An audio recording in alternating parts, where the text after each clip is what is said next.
Grandmaster Gukesh Domaraju is getting ready for the encounter, a big one for him. He's going to take on Hans Niemann, who's the leader of the tournament in the 7th round of the Blitz of Grand Chess Tour here, the Super Blitz 2026 in Warsaw. Hans ended the rapid on top, and then in the Blitz section, he has been playing pretty decently. Has wins against Caruana, MVL, and a draw with Sindaro before this game. Meanwhile, Gukesh, well, Blitz is not his strong point. He lost to Caruana, drew with MVL, and let's see how he manages to play against Hans Niemann here. The players are ready now. It's 3 minutes. It's actually 5 minutes plus 2 seconds increment, handshake, and off we go. E4, E5, knight comes out to F3, knight C6, and we have the Italian bishop to C5, pawn C3, and main line of the Italian. Gukesh goes for A6, and Hans castles here. Usually the players know these openings quite well inside out, so the real game begins after a point. Maybe even here where Hans is trying to recollect his preparation, it could be that he's a bit confused between a move like a4, knight d2, rook e1, so many possibilities, h3. He goes rook e1 next, Gukesh castles, and h3 played. So Hans using a very simple steady strategy here. Maybe he would love to pin the knight, rook e8 played, and knight to d2 with the idea of knight f1, knight g3, just calmly building up.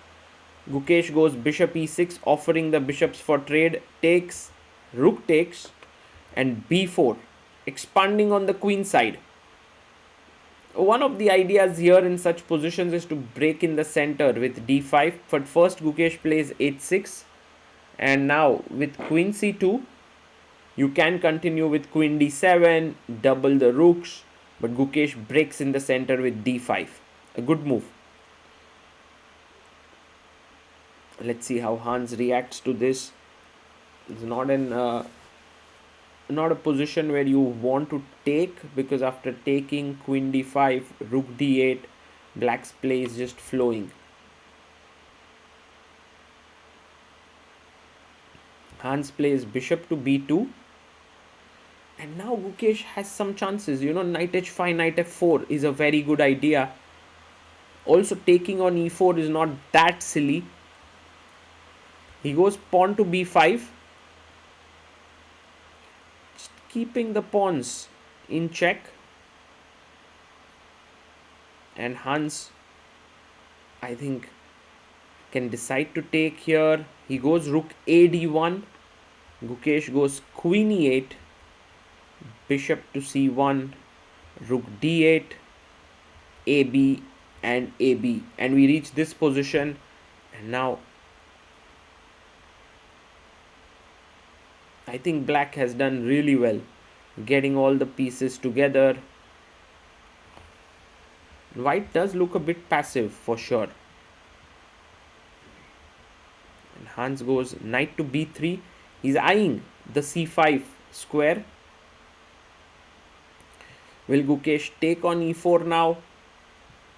The c5 square is a bit weak, but the bishop controls it, so it's not a big deal.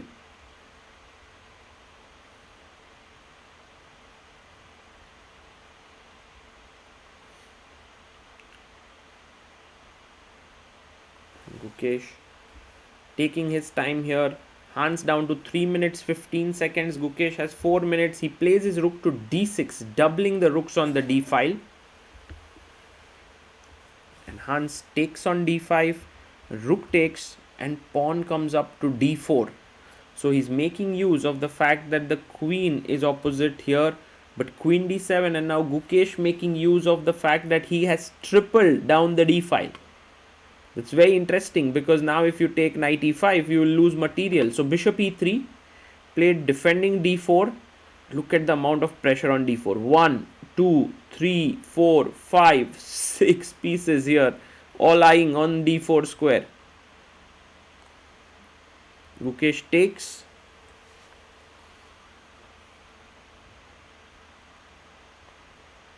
And Hans takes back with the f knight. Knight to e5 played. What a move. The knight is going to the c4 square. And bishop comes up to f4. Now attacking the knight here, hoping to win some material. If you go knight to c4, it's a playable move. Gukesh can also go back to the g6 square.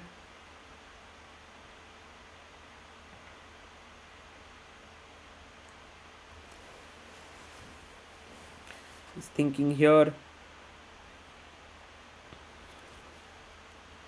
No, one of the ideas in such a position for black could be c5 takes and b4 to destabilize the knight. He first goes knight c4, saving the knight on e5. And knight to c5 played. The knight attacks the queen. It has to go. Takes. Now taking on c5 would be bad because of knight e6 and there's an attack here. So maybe not that. On the other hand, c6 is a threat. Like if you play b4, I can go c6. So first Gukesh plays c6 and g4. It's a very bad move because Hans is looking to create a square on f5 for his knight. But right now it's pinned. So b4, a beautiful move. There was a stronger move, by the way, h5, g5 and knight h7. And everything is weak, but okay, b4 seems practically so difficult to face. He goes rook c1. Now this move, he just comes out of the c file. Gukesh takes on c3 and now knight f5. This is what Hans does really well. He's able to create counterplay from nothing. Knight f5 played. Now knight e7 check is a threat. Rook e7 is coming in. Bishop could settle in here, although the knight does defend the d6 square. And maybe a very decent idea is to simply chop off the knight on f5. And okay, the position will have compensation for black for giving up that exchange. So tough decision for Gukesh. What is he going to play? Another idea is to go rook to d3 to defend this and attack here. It's quite possible to play. There's also some sacrificial ideas with rook d2 that come to mind. But I think Gukesh rightly taking his time. He goes knight d2 with 1 minute 28 seconds. He's threatening a check here. Now imagine if you go knight e7 check, I go king h8. If you take here, I go knight f3, I take here and black is winning. So knight d2, a very tricky move. A good move now is rook e7 or rook e3, stopping knight f3. But there's so much pressure in the position, so many things happening, and with just 2 minutes, it's difficult to realize what the priority should be. And so Hans Niemann trying to get a little bit more into the position, trying to think what to play. Oh, there is a possibility to play queen takes c3, but oh, there's rook d3. That's the point. Then there's knight f3. He takes it though. Now rook d3 and Hans is sacrificing his queen. Whoa! For a defensive idea. Amazing. After rook c3, bishop c3. Now look at this position. Knight h6 is in the air. Bishop takes f6 can happen. Rook can enter in. I mean, what a brilliant queen sacrifice by Hans Niemann. He's completely understood what's happening in the position and he's managed to get a very, very fine position with white here. And Gukesh, well, he's bleeding on time because it's clear that for him, he's trying to make things work, like queen d3. Is it working? Maybe there's rook e3. It's not so simple. He goes h5, a good move, a very good move by Gukesh because knight h6 check is no longer a threat now. And Hans can chop off the knight. He does it. Bishop f6, g takes f6 taken.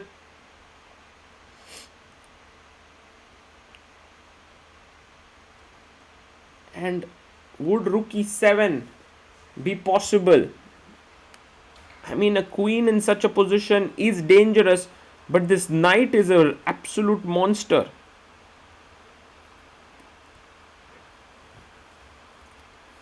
Objectively, the position is equal. Gukesh has 51 seconds. Hans has close to a minute. He goes rook e7, attacking the queen and the pawn. And the queen comes to d2, attacking the rook. The rook has to move to e1.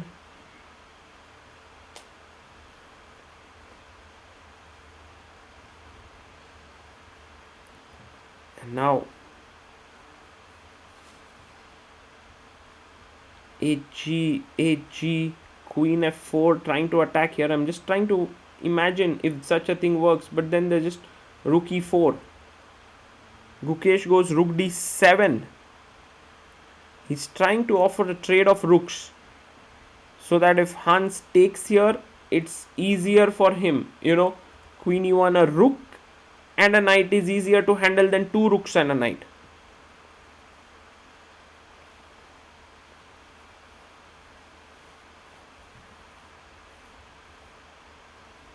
So he comes back, rook e4. Hans wants to keep the rooks on the board. And queen to c3, attacking c5 and h3 pawns.